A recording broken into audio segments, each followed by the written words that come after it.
Last class में हम लोगों ने डिस्कस किया था कि कैसे हिटलर पावर में आता है, किस तरीके से इकोनॉमिक क्राइसिस जो है वो रास्ता बनाता है कि वो पावर में आ जाओ। फाइनली उनके डेथ के भी बारे में हम लोग देखते हैं। अब ये भी बात हमें जानना है कि उन्होंने बहुत सारे गलत काम किए, स्पेशली जो परसिक्यूशन यानी होलोकॉस्ट वाला जो सिचुएशन था जिसमें कई सारे लोग मारे गए थे।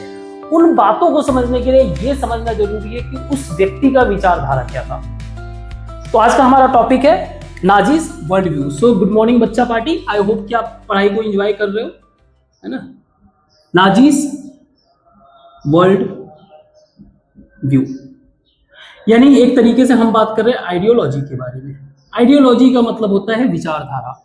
विचारधारा आप किसी भी कंटेक्स्ट में इसको पिक कर लो, पॉलिटिकल स्पेशली पॉलिटिकल कंटेक्स्ट में आप पिक करोगे आइडियोलॉजी हमेशा कॉज फॉर द डिस्ट्रक्शन। लेकिन यदि आइडियोलॉजी आपके जियोग्राफी से अटैच होता है, it always protect you as a human being. अगर आप हो, आपका जो भी विचारधारा है, चाहे वो रिलीजियस हो, चाहे वो पॉलिटिकल हो, चाहे वो इकोनॉमिकल हो, चाहे वो कुछ भी हो, एनीथिंग, किसी भी लाइफ के किसी भी एस्पेक्ट से रिलेटेड अगर आपका आइडियोलॉजी कुछ है, and if it is not connected with the geography of your country, अगर वो आपके कंट्री के जियोग्राफी से अटैच नहीं है, trust me it will cause for the destruction. Future में आज नहीं तो कल नेक्स्ट जनरेशन, उसका नेक्स्ट जनरेशन, आपका डिस्ट्रक्शन ही होगा। That is the reason ideology जो विचारधारा होना चाहिए वो क्या होना चाहिए, हमारे जियोग्राफी से कनेक्टेड होना चाहिए। खैर, नाजी वर्ल्ड व्यू यानी कि नाजी जो पॉलिटिकल पार्टी था, अगेन नाजी वर्ड मैंने समझाया था, ये ना स्पेशली रिप्रेजेंट कर रहा है। ये नाजी जो है एब्रीविएशन है नेशनल सोशलिस्ट वाला, जर्मन वर्ग का पार्टी था तो उसी का शॉर्ट फॉर्म लिखा था नाजी। तो जो नाजी का आइडियोलॉजी था वो बेसिकली हिटलर का आइडियोलॉजी था, हिटलर्स वर्ल्ड व्यू यानी कि हिटलर का आइडियोलॉजी। अब हिटलर का आइडियोलॉजी था क्या, इसको हम लोग दो पॉइंट ऑफ व्यू से डिवाइड कर सकते हैं। एक था हिटलर का आइडियोलॉजी सोसाइटी के पॉइंट ऑफ व्यू से, सोशल यानी कि people with respect to population, लोगों के पॉइंट ऑफ व्यू से उनका क्या आइडियोलॉजी था। And second one geopolitical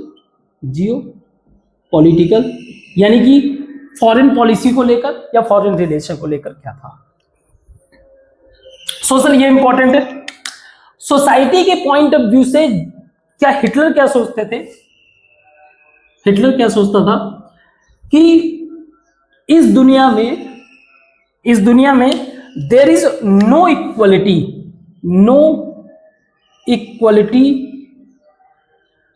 among people.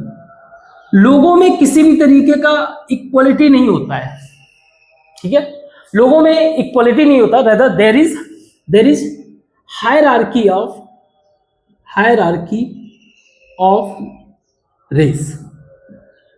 Race क्या होता है, रेस का मतलब क्या है। देखो, रेस डिपेंड करता है कि आप किस जियोग्राफी एरिया में पैदा हुए हो।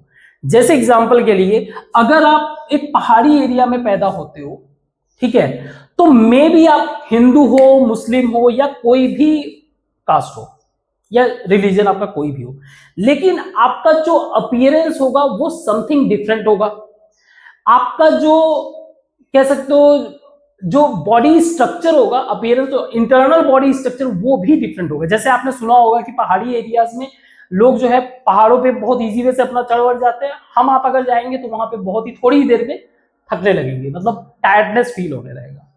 तो रेस रिप्रेजेंट करता है एक तरीके से जियोग्राफी को, और हर जियोग्राफी का व्यक्ति उसका फिजिकल अपीयरेंस क्या होता है, फिजिकल अपीयरेंस एंड स्ट्रक्चर दोनों ही क्या होता है, डिफरेंट होता है, ठीक है, डिफरेंट होता है। तो इनका मानना यह है कि कोई इक्वलिटी नहीं होता है। यहां पे हायरार्की, सोसाइटी में हायरार्की ऑफ रेस होता है। हायरार्की ऑफ रेस में इनका मानना था टॉप पे कौन है, टॉप पे है ब्लॉन्ड यानी जिनके सुनहरे बाल हों, ब्लू आई हिप्नोटाइज, जिनकी नीली आंखें हो, ब्लू आइज, ठीक है, ब्लॉन्ड, ब्लू आई, नॉर्डिक, नॉर्डिक का मतलब जो यूरोप का नॉर्थ वाला एरिया, नॉर्थ यूरोप है ना, स्वीडन वगैरह, नॉर्थ यूरोप। आर्यन, अच्छा आर्यन टर्म यूज किया जाता है एलिटनेस को रिप्रेजेंट करने के लिए। तो इन्होंने कहा blond, blue eyes, Nordic, Aryan, ये इस रेशियल ऑर्डर में सबसे टॉप पे है, ठीक है। तो सबसे बॉटम पे कौन है? सबसे बॉटम पे हैं जूइस। इनका मानना था कि सबसे बॉटम पे है Jews, in between other coloured people, इसके बीच में बाकी अदर कलर्ड पीपल। और इनका मानना था कि ये क्या है, जो सबसे बॉटम वाले हैं, they are the anti racial people, anti racial people. ये क्या कर रहे हैं, जो रेसेस हैं उसको डाइल्यूट कर रहे हैं, बर्बाद कर रहे हैं। दे, और इनको कंसीडर किया एनिमी ऑफ आर्यंस, और ये हमारे क्या हैं, एनिमी है। और सिर्फ इतना ही नहीं, इस व्यक्ति ने, हिटलर ने, इस विचार का जो ये थॉट रखा है, इसका एक साइंटिफिक प्रूफ भी रखा, साइंटिफिक रेफरेंस भी लिया। What was his scientific reference? His scientific reference क्या था?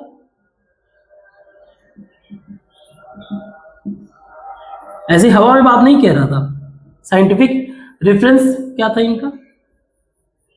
एक थे चार्ल्स डार्विन, एक थे चार्ल्स डार्विन, और दूसरा व्यक्ति था हर्बर्ट स्पेंसर। नाउ इन दोनों का विचारधारा क्या था? अब ये साइंटिफिक, इनका जो फिलॉसफी, इनका जो थियरी था वो साइंटिफिक थियरी था। इन्होंने क्या कहा कि जब भी कोई क्रिएशन की बात करते हैं, creation in the context of creation of animal and plants, कोई भी एनिमल और अगर प्लांट्स क्रिएट होता है, इट इज डिपेंड ऑन, या फिर through evolution and natural selection. इसका मतलब क्या है?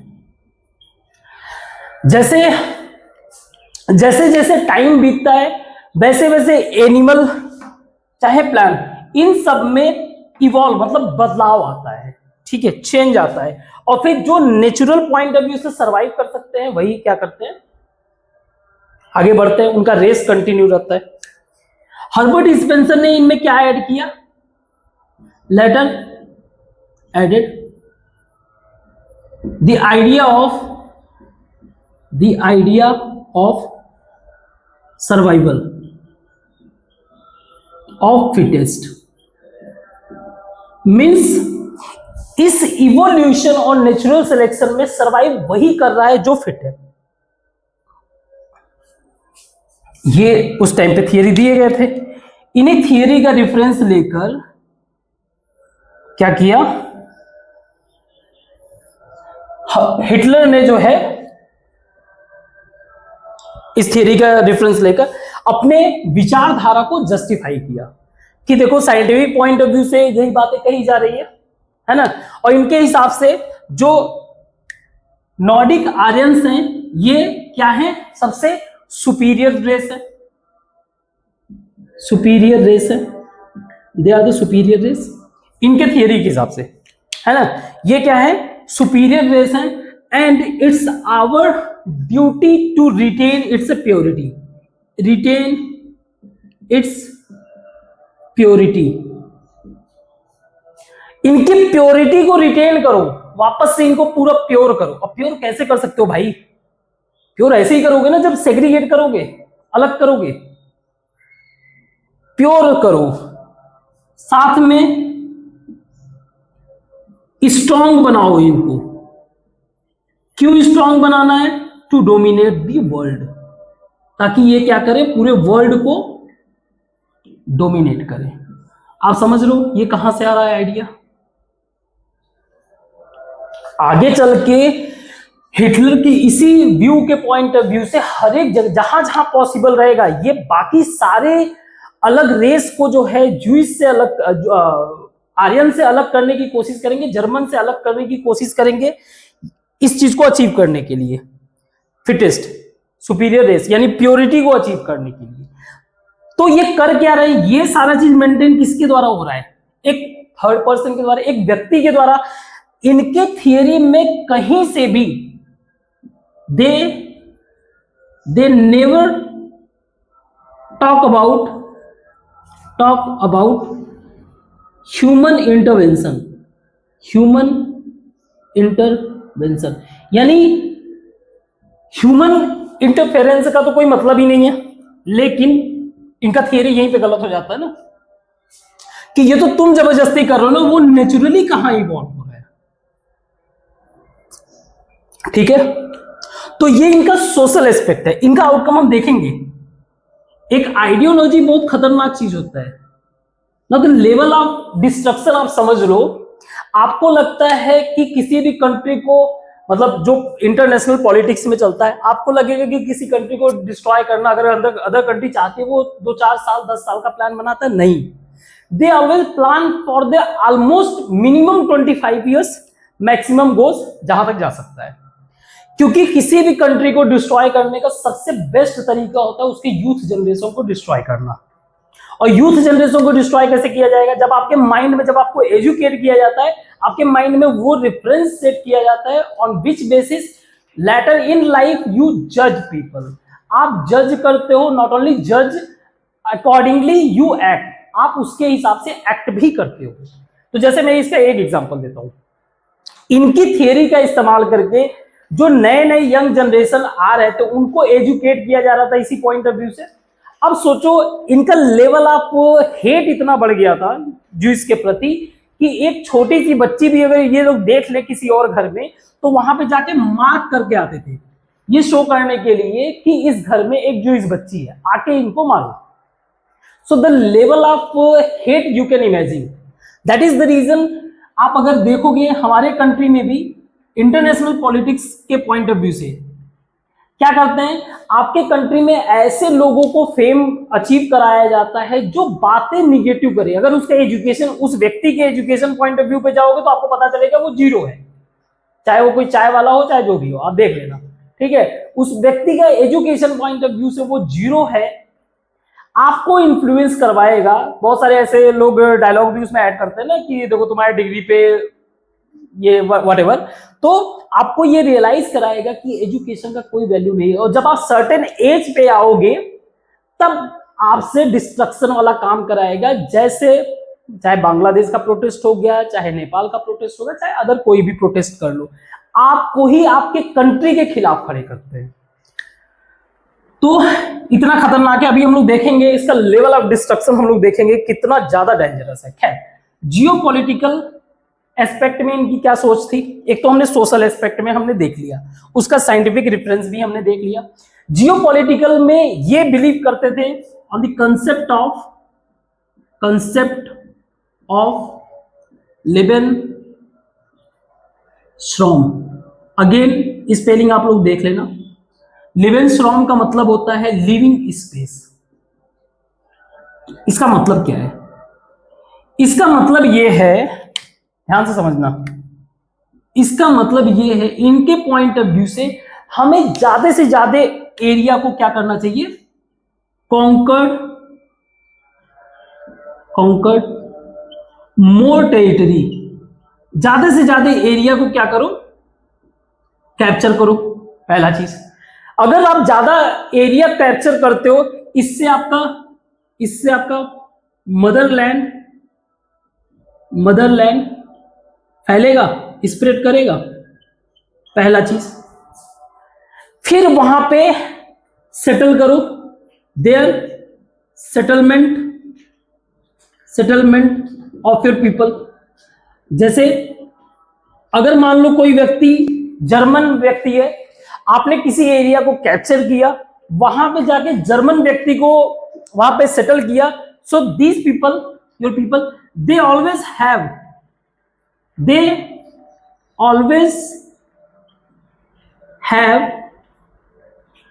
they always have a racial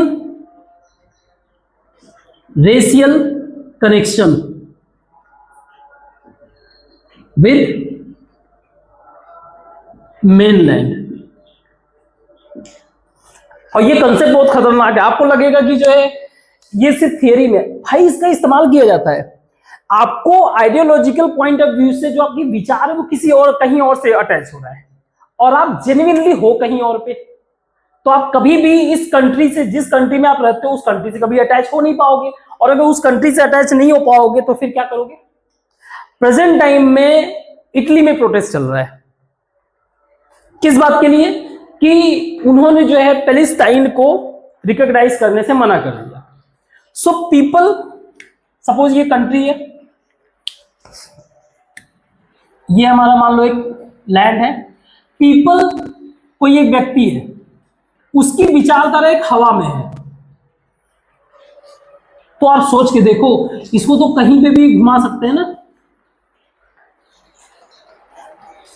और जब ऐसे ही इस्तेमाल किया, दैट इज द रीजन दुनिया का सबसे मोस्ट डेंजरस वेपन होता है वो ह्यूमन ही होता है. खैर आगे बढ़ते हैं. रेशियल कनेक्शन विद मेनलैंड, तो इसमें एक कनेक्शन फील होगा. इस तरीके से हम क्या कर रहे हैं? इस तरीके से हम अपने रेस को फैला रहे हैं. In this way they spread our race, और साथ में एनहेंसिंग यूनिटी. रेशियल स्प्रेड करना अपने ही रेस को, फिर यूनिटी इसी जो लिंकेज मेंटेन होगा, जो कनेक्शन मेंटेन होगा, उसके हिसाब से एक यूनिटी ऑटोमेटिकली मेंटेन रहेगा. ये सारे होने के बावजूद मटेरियल रिसोर्स तो मिलेगा ही ना. आप अगर कोई एक एरिया कैप्चर करते हो तो मटेरियल रिसोर्स तो मिलेगा ही. डन है.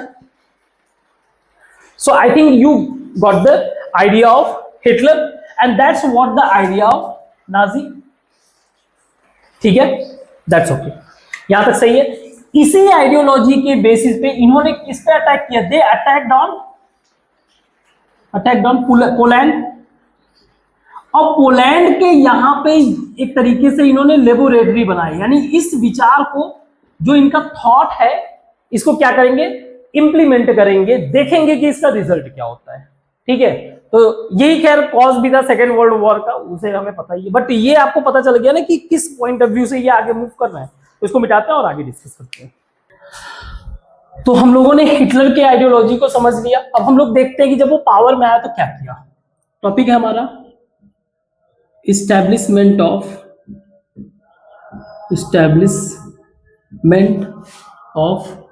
racial state. स्टेट का मतलब गवर्निंग स्ट्रक्चर. ठीक है, नॉट स्टेट, वो राज्य वाला नहीं. सो जब ये पावर में आया, पावर में कब आया याद रखना? 1933 में, है ना. ठीक है. सो वंस केम इन पावर, जब ये व्यक्ति पावर में आया, शुरू से ही started to implement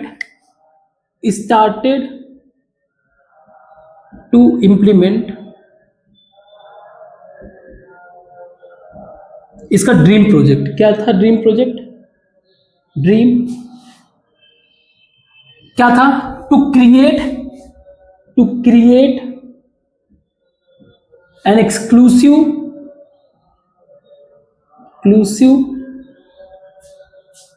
racial community of German. एक ऐसा कम्युनिटी बनाना है जहां पे सिर्फ और सिर्फ जर्मन ही रहे. जर्मन स्पेशली किसको? वही प्योर जर्मन. अब ये इतना आसान तो नहीं है ना कि आप जो है, जो इनका थॉट था German in the context of Aryan race, अब ये इतना आसान नहीं था. तो इसके करने के लिए सिर्फ एक ही चीज पॉसिबल था, वो था फिजिकल सेपरेशन. फिजिकली आप इनको सेपरेट करो, और तो कोई तरीका है नहीं, फिजिकली किसी भी तरीके से फिजिकली इनको सेपरेट करो, है ना, किसी को दूर जाके बसा दो, है ना, किसी को यहां से निकाल दो, तो ये सारी चीज।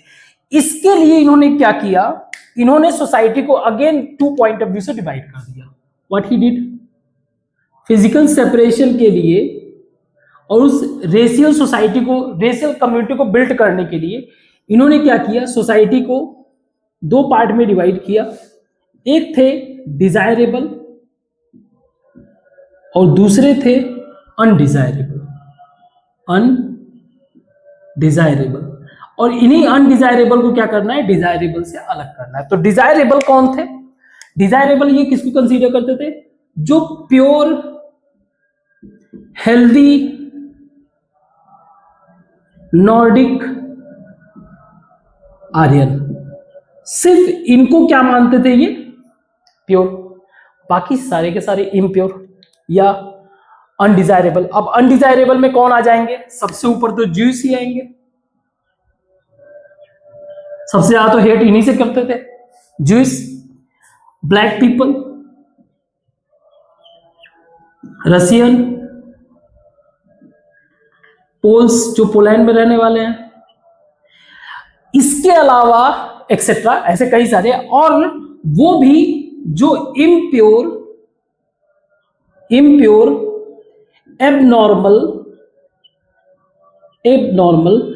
नॉर्डिक आर्यन, उनको भी, नॉर्डिक आर्यन जर्मन, यानी ये उनको भी सेग्रीगेट कर रहे थे, सेपरेट कर रहे थे, जो इन्हीं के रेस से बिलोंग कर रहे थे, जो जर्मन थे, बट उनको भी अनडिजायरेबल में कर दिए, जो स्पेशली जो दिव्यांग टाइप के लोग थे। सो ये सारी चीजें करते। अब ये करेंगे कैसे, अब इसके लिए देखो आप एक बात को समझो, जैसे मान लो पहले तो ये पिक कर लेते हैं कि ये ज्यूइश से ही इतना हेट क्यों करते थे। हम लोग सेपरेट वाला कंसेप्ट पे डिस्कस करेंगे, ज्यूइश से ही ये इतना ज्यादा हेट क्यों कर रहे थे, क्योंकि अगर मान लो अगर ये रिलीजियस पॉइंट ऑफ व्यू से होता, हमें पता है कि ये रेशियल पॉइंट ऑफ व्यू से, तो रेशियल पॉइंट ऑफ व्यू से इसका मतलब अगर ये कन्वर्ट भी हो जाए, अगर एक ज्यूइश जो है, मान लो ज्यादातर जो जर्मन्स थे वो क्रिश्चियन थे, कन्वर्ट टू क्रिश्चियन, तो भी सॉल्यूशन होगा, नो सॉल्यूशन।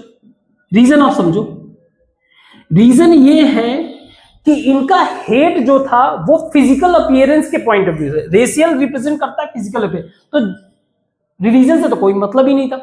अब अगर मान लो रिलीजियस कम्युनिटी ऐसा होता तो एक बार के लिए चल जाता, तो चलो ज्यूइश जो है कल को जो है जर्मन क्राइस्ट बन जाते, जो इनका क्रिश्चियन बन जाते, तो हो सकता है बच सकते थे, लेकिन इनका फिजिकल अपीयरेंस के पॉइंट ऑफ व्यू से इनको सेग्रीगेट किया गया था, तो इनका कन्वर्जन भी सॉल्यूशन नहीं था। सो ओनली सॉल्यूशन क्या बचा, ओनली सॉल्यूशन वाज एलिमिनेशन, कि इनको किल करो, इनको क्या करो, किल करो। तो इन्होंने एक प्रोग्राम चलाया था जिसका नाम था यूथेनेसिया प्रोग्राम। आगे चल के आप जब बड़े होगे तो इसके डिस्कशन में आप देखोगे यूथेनेसिया का आज भी डिस्कशन चलता है। यूथेनेसिया का मतलब होता है मर्सी किलिंग, जैसे कोई व्यक्ति है ना, कोई व्यक्ति है, मान लो वो 90 साल का है, या फिर कोई ऐसा व्यक्ति है जो पिछले 8-10 साल से कोमा में है, ठीक है। So medical point of view से बेशक वो अलाइव हो, लेकिन वैसे वो एज ए डेथ माना जा रहा है। ऐसे ही कोई एजेड पर्सन है, काफी टाइम से हॉस्पिटलाइज्ड है, वो कोई भी एक्टिविटी नहीं कर पा रहा है, बट स्टिल उसकी लाइफ चल रही है, तो ऐसे डिमांड होता है मर्सी किलिंग का कि कोई एक लीथल इंजेक्शन उनको लगा के जो है उनको मारा जा सके। तो इस तरीके का डिमांड, खैर हमारे कंट्री में ऐसा कुछ भी अलाउ नहीं है, ठीक है, अभी तक तो कोई वो नहीं है। तो एलिमिनेशन का मतलब ये क्या सोच रहे थे कि इनका ये भला कर रहे हैं, इनको इस चीज में। तो इसी प्रोग्राम में जो हेलमुथ के फादर थे ना, हेलमुथ के फादर जो है, इसी प्रोग्राम के अंतर्गत कई सारे killed many people, many innocent people, कई सारे लोगों को मारा गया, किल्ड मेनी इनोसेंट पीपल। और यही कारण था कि वो व्यक्ति शुरू में डिस्कशन कर रहा था ना कि रसिया वाले आ गए, रेड आर्मी आ गई है, कि हम लोगों को क्या करना चाहिए, जहर पूरे फैमिली को दे देना चाहिए या खुद ही मैं खा के मर जाऊं। ऐसे कांड किए रहेंगे तो क्या होगा, डरना तो वाकई में। अच्छा, इन्होंने क्या किया था, इन्होंने क्या किया था, देखो जो हिटलर था 1933 से लेकर 1945 तक था, है ना, ये व्यक्ति 1933 से लेकर 1945 तक रूल किया। इस दौरान इन्होंने फेज वाइज 2 फेज में जो है अपने प्रोग्राम को इंप्लीमेंट किया। जैसे फेज वन में क्या था, 1933 से लेकर 1938 तक जो ज्यूइश कम्युनिटी या अदर ऐसे थे, इनको सबसे पहले टेरराइज किया गया, डराया गया, है ना, पॉपराइज किया गया, यानी कि जो भी इनके पास लैंड वगैरह थे छीन लेना, इनको जबरदस्ती गेटोआइज करना, है ना, इनको पुअर बना देना, पुअर या पॉवर्टी लाइफ जीने पे मजबूर कर देना। फिर इनको टेरराइज किया गया, पॉपराइज किया गया, और कुछ को जो है फोर्स किया जाता था, फोर्स टू लीव कंट्री। एक तो फेज ये था, पहला फेज 1933 से लेके 1938। और फेज 2 में क्या था, फेज 2 में इनका था 1939 से लेके 1945। इसमें इन्होंने क्या किया कि एक जगह इनको कंसंट्रेट करना, यानी कि bringing all undesirable, specially juice की बात करेंगे हम लोग, undesirable in concentration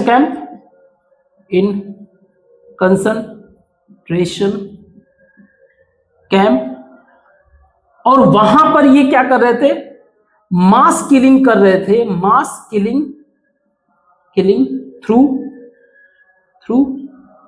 gas chamber. But in सब में देखो, इनका सबसे ज्यादा हेट जो है ज्यूस से ही था, तो ये बात तो समझ में आ गया। लेकिन सबसे बड़ा बात तो यही है ना कि ये इतना हेट क्यों करते थे ज्यूस से। तो उसका एक हिस्टोरिकल एस्पेक्ट है, उसको भी देखते हैं कि इनका जो है ज्यूस के प्रति हेट इतना था क्यों, है ना, उसका एक हिस्टोरिकल एस्पेक्ट है। तो ये ज्यूस से इतना हेट क्यों करते थे, सबसे पहला रीजन ये था, they considered Jews as a killer of Christ. ये तो पता ही है, जीसस के मृत्यु का कारण इनको मानते थे, पहला हेट। क्रिश्चियन जो इनको क्या मानते थे, किलर ऑफ क्राइस्ट। दूसरा, ये जो है ज्यादातर उसरर्स होते थे। तो उसरर्स क्या होता है, बेसिकली इनको बोलते हैं मनी लैंडर्स, मनी लैंडर्स। ये वो मनी लैंडर जिनको कंसीडर किया जाता है सबसे ज्यादा हाई इंटरेस्ट चार्ज करते थे। अब उसके पीछे भी रीजन था ना, रीजन ये था कि अंटिल मिडिवल पीरियड, मध्यकालीन के समय पे, मध्यकालीन का मतलब अब मान के चलो 1200 से लेके 1200 से लेके समवेयर अराउंड 1700-1800 तक आता है। खैर, इस दौरान जो है देवर नॉट, यानी Jewish not allowed to own land, ये जमीन ये नहीं ले सकते। अब अगर उनके पास जमीन ही नहीं रहेगा, इसका मतलब ये एग्रीकल्चर कर नहीं सकते, एग्रीकल्चर तो कर नहीं सकते, तो बचा क्या इनके पास, ऑप्शन क्या बचा, इनके पास ऑप्शन बचा only trade and money lending. इसके अलावा क्या था, ट्रेड एंड मनी लैंडिंग, बस। तो वही ये काम करते थे। तो जो हेट था वो हिस्ट्री में था। अच्छा, इसके कारण जो है इनको ज्यादातर जो है सोसाइटी के एक सबसे एक्सक्लूडेड एरिया में इनको फोर्स किया जाता था रहने के लिए। सो दे घेटोआइज्ड, इनको घेटोआइज कर दिया जाता था। घेटोआइज का मतलब ये था, घेटोआइज अब सिर्फ ज्यूइश का ही नहीं, आप हमारे भी कंट्री में हर जगह घेटोआइजेशन देखोगे। हमारे कहीं पे भी एक कंट्री में एक ऐसा एरिया होता है, कंट्री का मतलब एक छोटे से सिटी या गांव में भी एक ऐसा एरिया होता है जहां पे गरीब लोग रहते हैं, उनके पास वो सुविधाएं नहीं होती हैं जो अदर कम्युनिटी जो है एंजॉय करती है। सो घेटोआइज का मतलब people live in less resource areas, या पीपल लिव इन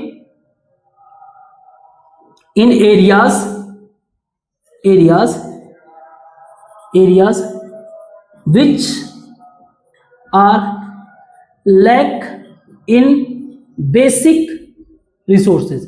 ऐसे एरियाज में रहते हैं जहां पे बेसिक, एक साधारण चीजों की जरूरत की चीजें भी नहीं होती थी।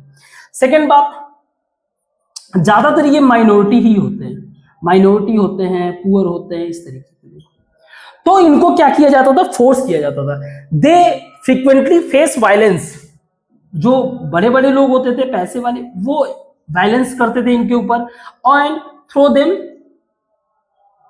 Throw them out of land.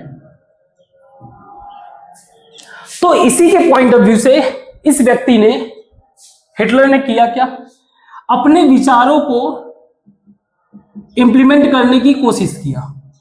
ठीक है, उसमें सबसे इंपॉर्टेंट चीज जो लोगों को सेग्रीगेट किया on the basis of desirable and undesirable. Undesirable में बाकी सारे, डिजायरेबल में सिर्फ pure and healthy Nordic Aryan. ठीक है, इन लोगों ने इस चीज का सबसे पहला इस्तेमाल किया था कहां पे, पोलैंड पे। पोलैंड पहले किसका एरिया था, रसिया का। इन्होंने कैप्चर किया और यहां पे इंप्लीमेंट करेंगे। तो इंप्लीमेंट करके करेंगे क्या, यहां के जितने भी ज्यूइश होंगे या फिर ऐसे अनडिजायरेबल, उन सभी को फोर्सफुली घर से बाहर निकालेंगे। Force them to live like a slave, उनको स्लेव लेबर बनाएंगे। ठीक है, पोलैंड में स्लेव लेबर बनाए ज्यूइश को। बहुत सारे हार्ड वर्क के कारण दे डाइड। बहुत सारे जो है हार्ड वर्क और स्टारवेशन, भूखमरी के कारण कई सारे इसमें जो है मारे गए। सो आप ये देख सकते हो यहां पर कि कैसे एक certain ideology cause for the destruction of race, एक पूरा का पूरा कम्युनिटी को ही डिस्ट्रॉय किया जा रहा है। और आप देखोगे जितने भी दुनिया में जितने भी सोसाइटी या फिर कम्युनिटी के साथ शोषण हुआ है, उन्होंने अपनी बातों को प्रेजेंट किया in the form of movies, books. अब होलोकॉस्ट को लेकर कई सारे मूवी है। इवन एक मेरा बहुत ही फेवरेट मूवी आपको देखना भी चाहिए, शिंडलर्स लिस्ट। जब तक आप चाहे ब्लैक स्लेवरी वाला मैटर हो, उनसे रिलेटेड कोई मूवीज हो, चाहे ये मैटर, चाहे कोई भी दुनिया में कहीं पे भी अगर परसिक्यूशन हुआ है, उससे रिलेटेड मूवीज हैं, बुक्स है, you must read that books, you must watch that movies. Because इसी तरीके से यही एक ऐसा पॉइंट है जब आपके हार्ट में जो है, जिसे बोलते हैं कंपैशन, डेवलप होगा। कंपैशन, करुणा डेवलप होगा, और यही करुणा आपको जो है बेहतर ह्यूमन बीइंग बनाएगा। So apart from knowledge, you have to be best human being in your life, for your surrounding, for your nearer people, सभी के लिए बेहतर बनना पड़ेगा। और यही आपको हमेशा, जितने आप कंपैशनेट रहोगे, उतना ही स्ट्रॉन्ग आपके पास विजन होगा। मीन्स इन फ्यूचर के लिए आप बेहतर तरीके से प्लान कर पाओगे। ऐसा नहीं कि आप सिचुएशन के हिसाब से जो है डिप्रेशन हो या फिर डिमोटिवेट। हर एक व्यक्ति वो डिप्रेशन होता है जिसके पास विजन नहीं होता, वो डिप्रेशन में रहेगा। सो इसका इलाज बस यही है, विजन। और विजन के लिए ये जरूरी है कि आपके अंदर वो करुणा, तो करुणा जब डेवलप होता है ना, कंपैशन जब डेवलप होता है, तो क्रेविंग डेवलप होता है, हमें चीजों को जानने का, समझने का, उसके पीछे के कॉज को फिगर आउट करने का, एंड अकॉर्डिंगली हम अपने बिहेवियर में बदलाव लाते हैं। That's what. आपको कहीं पे भी कोई भी ऐसा मूवी मिल रहा है, ऐसा बुक मिल रहा है, प्लीज रीड आउट। ठीक है, आगे डिस्कस करते हैं, इसको मिटाते हैं। तो अब हम लोग ये देखेंगे कैसे जो अब तक आइडियाज को डिस्कस कर रहे थे उसको कैसे इंप्लीमेंट किया। So the topic is the racial utopia. What utopia का मतलब, एक कह सकते हो ideal place. So the utopia इसी कंसेप्ट का इस्तेमाल करके लोगों को बेवकूफ बनाने का काम होता है। ठीक है, यूटोपिया के बारे में ही बात करेंगे, जैसे स्वर्ग के बारे में बात करना, ऐसे बहुत सारे कंसेप्ट लेके आएंगे, वहां जाओगे तो ये मिलेगा वो मिलेगा, दुनिया भर का उल्लू करते रहते। खैर, तो रेशियल यूटोपिया इन्होंने इंप्लीमेंट कैसे किया, तो आप समझो इसको, ये जर्मनी है मान लो, ठीक है, और यहां पे है पोलैंड, ठीक है, पोलैंड। इन्होंने क्या किया, जर्मनी ने पोलैंड के ऊपर अटैक किया, ठीक,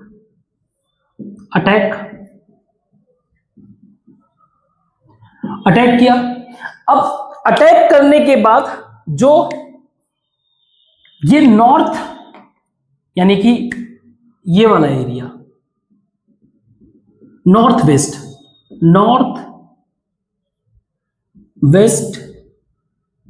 पोलैंड, इसको पूरी तरीके से क्या कर लिया, जर्मनी में मर्ज कर लिया, मर्ज्ड इन जर्मनी।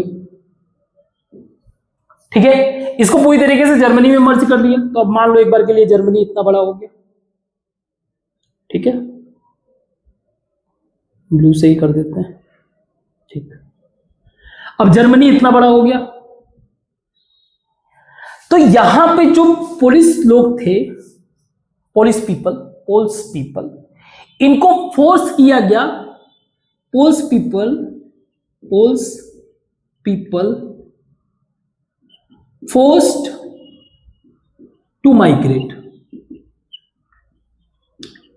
भी का, इनको यही लेके जाएंगे। अदर पार्ट ऑफ एरिया जो था वो भी जर्मनी के ही कंट्रोल में था, लेकिन एक तरीके से जर्मनी वहां के एरियाज को मैनेज करता था। Other part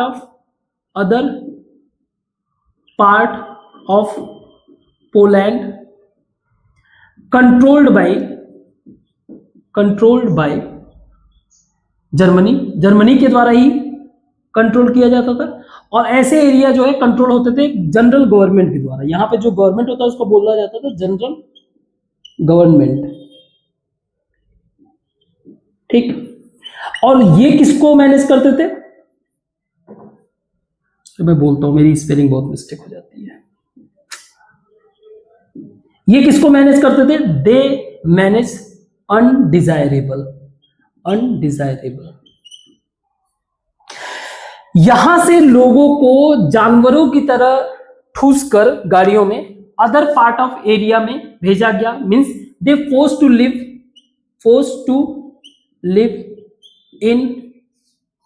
in poor areas. तो यही एक तरीके से घेटोआइजेशन हुआ,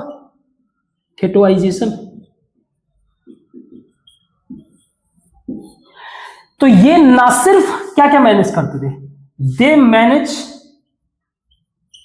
घेटोस, वो एरिया जहां पे जूस वगैरह रहते थे, उनसे यहां पे जमीन छीन लिया गया, ये सारी चीजें। साथ में they also manage gas chambers.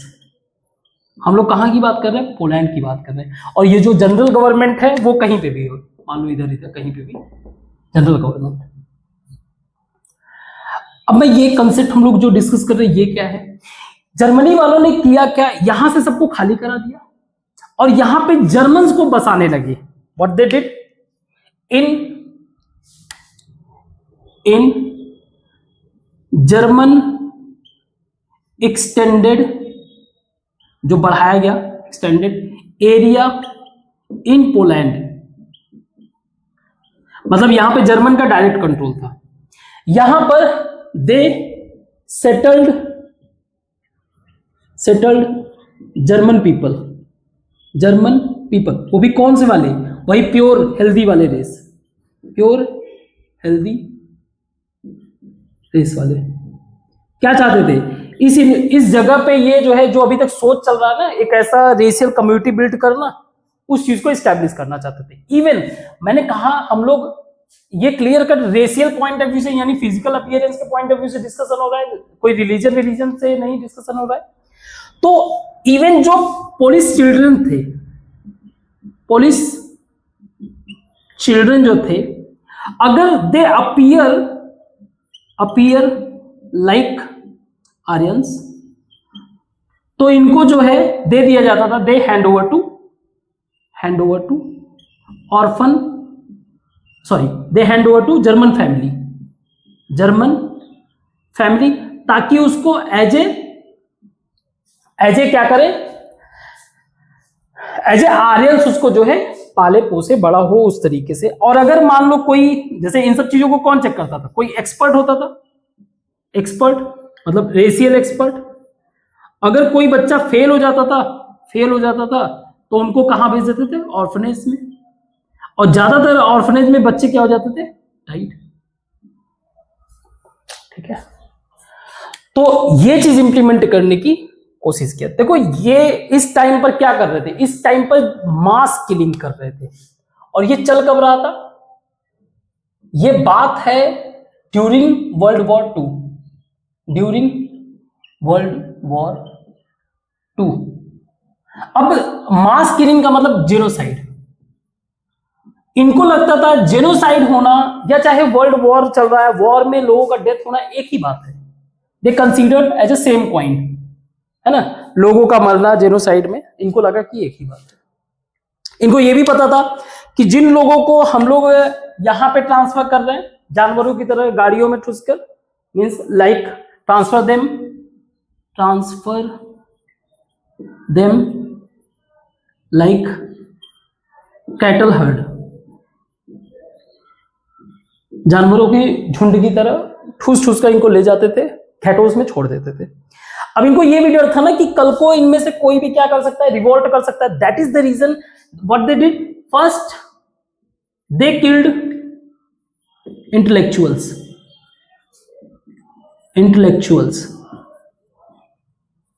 जो पुलिस इंटेलेक्चुअल थे, इन सबको मार दिया गया।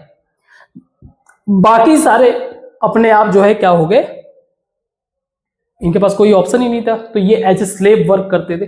तो ये मेथड इन्होंने फॉलो किया था। तो what was the racial utopia, it was an ideal place which try to implement in Poland. How, इन्होंने क्या किया, नॉर्थ वेस्टर्न पोलैंड को कैप्चर किया and bring them under direct control of Germany, and other part of Poland controlled by general government. In general government में दो ही काम था इनका, एक तो घैटोस को मेंटेन करना। घैटोस इज द प्लेस जहां पे अनडिजायरेबल पीपल को भेजा गया था, स्पेशली ज्यादातर ज्यूस ही थे, ज्यूस लोगों को भेजा जाता था।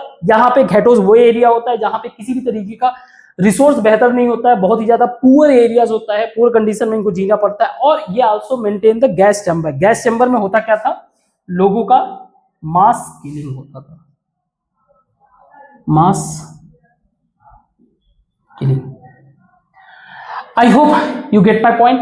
तो कुछ एक और टॉपिक है छोटा सा, स्टेप टू डेथ, उसको देखते हैं और फिर आज का चैप्टर, आज का ये डिस्कशन ओवर करते हैं। सो लास्ट टॉपिक है हमारा steps to death. Steps to death एक सिस्टमैटिक प्रोसीजर इन लोगों ने फॉलो किया जिससे जो है कई सारे अनडिजायरेबल को ये मारे, स्पेशली जूइस, क्योंकि जूइस किल ऑलमोस्ट 60 लाख पीपल, लगभग 60 लाख लोग मारे गए थे। तो इसको तीन मेजर स्टेजेस में डिवाइड किया गया है। स्टेज 1, स्टेज फर्स्ट, जो लगभग 1933 से लेकर 1939 तक चला। इस स्टेज को बोला जाता है स्टेज ऑफ एक्सक्लूजन, अलग करना। और इसका स्लोगन क्या था, स्लोगन से ही समझ जाओगे। स्लोगन इसका था एक तरीके से, मीन्स कॉन्टेक्स्ट इसका था, you have no right to live among us as citizen. देखो सिटीजन जो टर्म है लोग बड़े ही लाइटली लेते हैं, आप भी बड़े ही हल्के में ले रहे होगे। सिटीजन, किसी कंट्री का सिटीजन होना ये अधिकार देता है, it gives right to have rights of that country. उस कंट्री के अंदर जो राइट्स होते हैं उसको अपनाने को, उसको उसका एंजॉयमेंट का जो भी है उसका अधिकार देता है कि वो अधिकार आपके पास होगा। तो इस तरीके के कैसे राइट्स हो सकते हैं? सिविल राइट्स हो सकता है, सिविल हो सकता है, सोशल राइट्स, इकोनॉमिकल हो सकता है, पॉलिटिकल हो सकता है, ऐसे मेनी। तो पहला इन्होंने क्या किया, एक न्यूरेमबर्ग में एक लॉ बनाया गया, न्यूरेमबर्ग में, ये भी एक सिटी है। 1935 में सिटीजनशिप लॉ बनाया गया। सिटीजनशिप लॉ में चेंज किया गया। वो चेंज क्या था कि सिर्फ जर्मन और जर्मन ब्लड यही क्या होंगे सिटीजन होंगे, बाकी सब नहीं। अब अगर सिटीजन आप नहीं हो तो गवर्नमेंट के पास, उस कंट्री के गवर्नमेंट के पास कोई एक तरीके से मोरल रिस्पॉन्सिबिलिटी भी नहीं है कि आपको प्रोटेक्ट करे। मोरल तो मान लो चलो है, लेकिन एक तरीके से कोई लीगल फाउंडेशन नहीं है कि आपको हेल्प करे। तो इसका रिजल्ट क्या हुआ? रिजल्ट ये हुआ कि जितने भी ज्यूइश थे, स्पेशली मैं ज्यूइश की ही बात करूंगा, रीजन ये है कि डिस्कस कर ही लिया, लगभग 60 लाख पीपल डाइड हो गए, तो ये मेजर। तो जितने भी ज्यूइश थे इनको किसी भी तरीके से अगर ये इंटर रेशियल मैरिज करते हैं, रेशियल मैरिज अगर है तो वो क्या होगा? क्राइम, पहला चीज। दूसरा, जहां पे भी ये जॉब कर रहे हैं, स्पेशली गवर्नमेंट जॉब लॉस कर दिए। जितने भी इनके शॉप्स थे, शॉप्स, होम, हाउस, इन सब पे अटैक होने लगा, ज्यादा से ज्यादा लोग लूटने लगे, है ना। एक तरीके से इनको फोर्स किया जा रहा था कि यहां से चले जाओ, भाग जाओ। इनके जो टेम्पल्स होते थे, सिनेगॉग, उस पे भी क्या होने लगा? अटैक होने लगा। तो पहला काम यही किया इन्होंने कि आपको अधिकार नहीं है कि हमारे बीच एज ए सिटीजन की तरह रहो, फर्स्ट थिंग। तो लेवल ऑफ डिस्ट्रक्शन आप एज्यूम कर सकते हो, अंदाजा लगा लो क्या चल रहा है। उनका सारा, भाई आपका जॉब नहीं है, आपके शॉप्स लूट लिए गए, सामाजिक पॉइंट ऑफ व्यू से आप अपने रिलीजन को फॉलो नहीं कर सकते हो, सिविल राइट्स के पॉइंट ऑफ व्यू से आप अगर कहीं इंटर रेशियल मैरिज करते हो तो वो आपको अधिकार नहीं। तो ऐसे कई सारे। स्टेज 2 था, स्टेज 2 घेटोआइजेशन। तो इसका जो एक तरीके से वन लाइन स्टेटमेंट क्या है इसका, कि you have no right, means ये वो हम लोग बात कर रहे हैं जो पब्लिक के एक तरीके से फीलिंग जो डेवलप हुआ, you have no right to live among us. हमारे बीच में, सिटीजन तो छोड़ दो, अब ये आगे नहीं, अब हमारे बीच में तुमको रहने का अधिकार नहीं है। अब इसके अंतर्गत क्या होता था, ज्यूइश पीपल को एक डिफरेंट आइडेंटिटी दिया गया, ज्यूइश गॉट डिफरेंट आइडेंटिटी जो उनको हमेशा कैरी करना रहता था। पहला चीज जो हमेशा कैरी करना रहता है, ये बेसिकली था येलो कलर का, येलो स्टार, जो इनको अपने बॉडी मतलब कपड़े के ऊपर लगा के रखना रहता था। इनको फोर्स किया गया, force to leave areas, including इनको अपने प्रॉपर्टी को भी लीव करना था। Means they have to go in ghettos area में विदाउट एनी प्रॉपर्टी, किसी भी मतलब बिना पैसे का, बिना किसी प्रॉपर्टी का इनको फोर्स किया गया कि आप जाके वहां पे रहो। एंड थर्ड वन वाज कि they force to live poor life. और वहां पे कितना अन्याय हो रहा था, ये तो हम लोगों ने काफी बातें डिस्कस कर ही लिया। थर्ड स्टेज था इनका, स्टेज 3 था इनका एनिहिलेशन, यानी कि पूरी तरीके से डिस्ट्रक्शन। और अगर इसमें लोगों की फीलिंग के पॉइंट ऑफ व्यू से वो वन लाइन स्टेटमेंट बोलूं तो कह सकते हैं you have no right to live, भाई तुमको जीने का ही अधिकार नहीं है। So during that time what they did, जो भी जूइश घेटोज में थे, so people Jewish from ghettos send to gas chambers. और ये कब हो रहा था, 1941 के बाद कंटिन्यू था। ये पीरियड कब चला था, 1939 से लेके 1944 तक, और ये था 41 के बाद, ये कंटिन्यूअस चल ही रहा था। तो इस टाइम पे ये क्या करते थे, गैस चैम्बर्स की तरफ भेजते थे। अब इनको गैस चैम्बर्स कैसे भेजते थे, टॉय ट्रेन्स होते थे, टॉय ट्रेन्स तो नहीं बोलेंगे, गुड्स ट्रेन्स बोल दो, गुड्स ट्रेन्स या गुड्स ट्रेन्स बोल दो, उसमें भर के इनको जो है गैस चैम्बर में भेजा जाता था। ऐसे कंट्री के अंदर, स्पेशली पोलैंड के अंदर multiple gas chamber centre open कर रखे थे, वहां पे इन लोगों को भेजा जाता था, और फिर आगे का स्टोरी तो पता ही है, इनको मारा जाता था। तो आज के लिए बस इतना ही रखते हैं, बाकी की बातों को हम लोग जो है कल डिस्कस करेंगे। आई होप कि कल शायद इस चैप्टर को हम लोग ओवर करें। अगेन ये सारे चैप्टर्स जो है वो कहीं पे भी आपके मार्क्स के लिए नहीं है कि आप बहुत अच्छा मार्क्स गेन करो। This has purpose.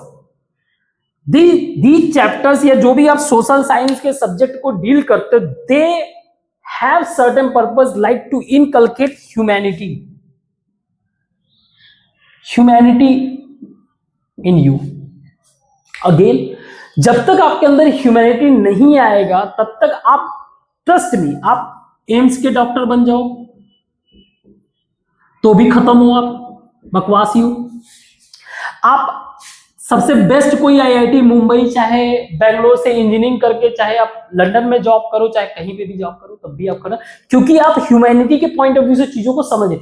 It gives horizon of thinking, आपको सोचने समझने का थॉट देता है, और यही चीजें लाइफ को बेहतर बनाती है।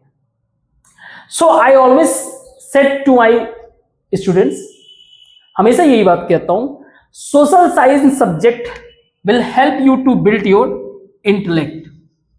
सोशल साइंस जो होता है इंटेलेक्ट, और इंटेलेक्ट डेवलप होना या उसका होना बहुत ज्यादा जरूरी है। ट्रस्ट मी, आप एक ऑब्जेक्टिव पॉइंट ऑफ व्यू के स्टडी से इजी वे से आप एम्स भी गेन कर सकते हो, आईआईटी भी गेन कर सकते हो। ऐसे बहुत है, ऐसा जरूरी नहीं है कि आपको फर्स्ट रैंक लेके आना है। हो सकता है 100th रैंक वाला बच्चा हो, वो भी आईआईटी गेन कर रहा है, बट उसके पास ये क्वालिटी है, and at the end of day you will see कि ये सबसे ज्यादा सक्सेस हुआ रेदर देन रैंक 1 वाला। सो कुछ डेवलप करो चाहे मत करो, you have to develop your humanity at any cost. So that's the purpose of our classes, our teaching. तो आज के लिए बस इतना ही रखते हैं, बट ये ध्यान रखना, इन सारी चीजों को समझने का रीजन यही है कि ताकि आप एक सब्जेक्टिव वे से जो है आप पढ़ाई कर सको। आपका माइंड वर्क करना चाहिए, आपका intellectual level of development, intellectual development होना वो जरूरी है। तो आज के लिए इतना रखते हैं, ठीक है, थैंक यू।